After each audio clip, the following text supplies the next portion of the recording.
For years, Cameroon's political stage has been predictable: same faces, same speeches, same endings. But this time, something feels different. In a sea of silence, one voice has begun to rise, loud, defiant, and impossible to ignore. His name, Issa Tchiroma Bakary. A man once part of the system, now daring to challenge it. A loyal servant turned reluctant rebel. And for the first time in decades, his rallies are not just gatherings, they are awakenings. This is the story of a man who dared to shake Cameroon's political ground. A story of power, betrayal, and the fragile hope for change. This is the African path. Issa Tchiroma is not new to Cameroon's political theater.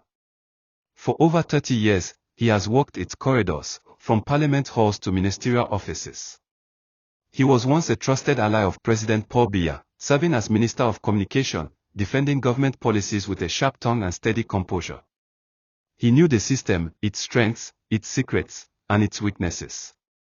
But something changed. When cracks began to appear in the political foundation, when the people's cries grew louder, when hope began to fade, Issa Tchiroma did something rare in Cameroonian politics: he spoke out. He began questioning the very system he once defended.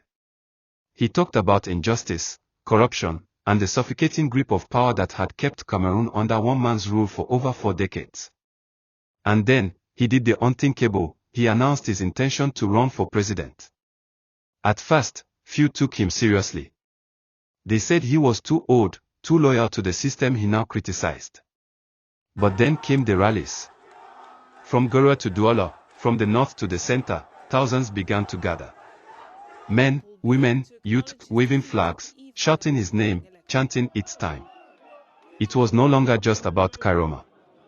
It had become a movement, the cry for renewal. But in Cameroon, standing up comes at a price. Almost immediately, Tchiroma's campaign began to face roadblocks. Event permits were delayed. Posters were torn down overnight. Television stations were warned not to give him airtime. And rumors began to spread, stories meant to discredit him, weaken his message, divide his followers. In one interview, he said calmly, "When you speak truth in a land where silence is loyalty, you become a threat." And that is exactly what he had become: a threat to a system not used to being challenged from within. Behind the scenes, intelligence officers monitored his every move.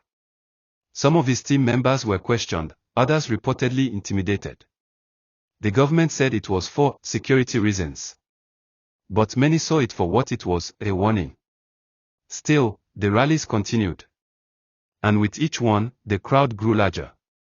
Videos of his speeches flooded social media, spreading faster than state media could control.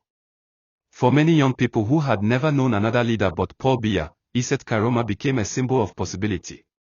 A reminder that even those once close to power could demand change.